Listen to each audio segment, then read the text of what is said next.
paper. She and Peter had had to endure the shame, stares and gossip for weeks. Unbeknown to her husband, though, June still discreetly inquired after Mickey. She'd heard through the grapevine that he was due out of prison in the next few weeks.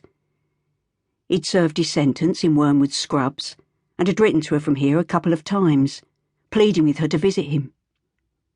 June had tearfully read the letters that her firstborn had sent and felt nothing but love and compassion for the son she still adored.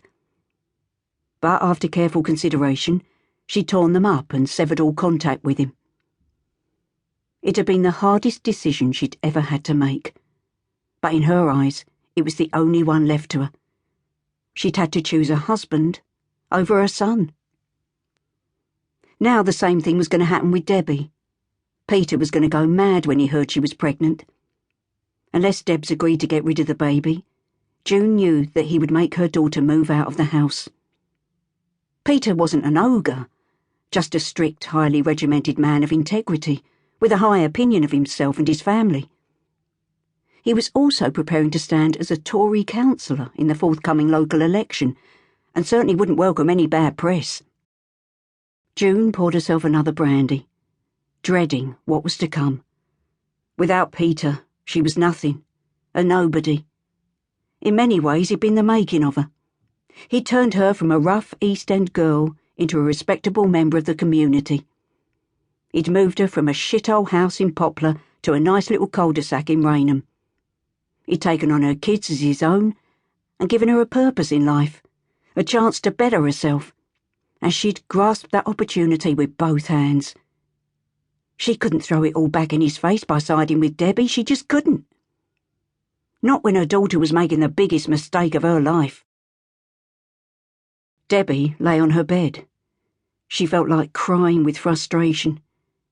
She bit her trembling lip as hard as she could and drew blood. The pain stopped the tears from coming.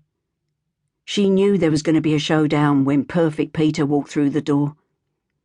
Well, he wasn't her dad and she was sick of jumping to his bloody tune. This baby was hers, and she wasn't taking shit off no one. He'd been good to her, had Peter, but his attitude really wound her up. Both he and her mother were shoved so far up their own arses, it was as though reality didn't exist for them. In their world, dinner parties, Masonic events, local politics, and golf club meetings were much more important than what was going on in the real world.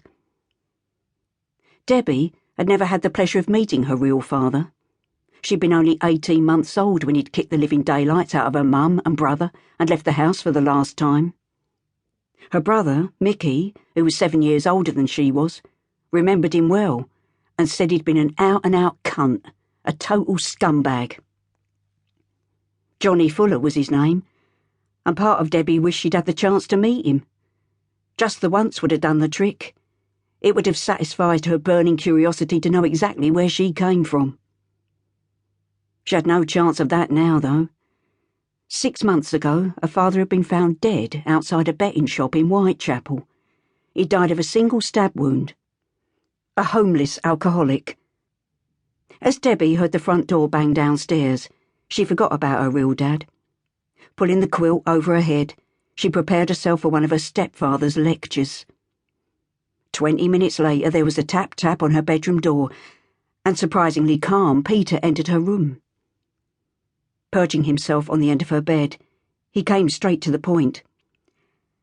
"If you decide to have an abortion, Debbie, your mother and I will give you our 100% support.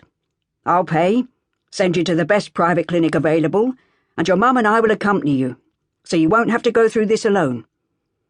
However, if you are adamant about keeping the baby, then I'm afraid you'll be on your own.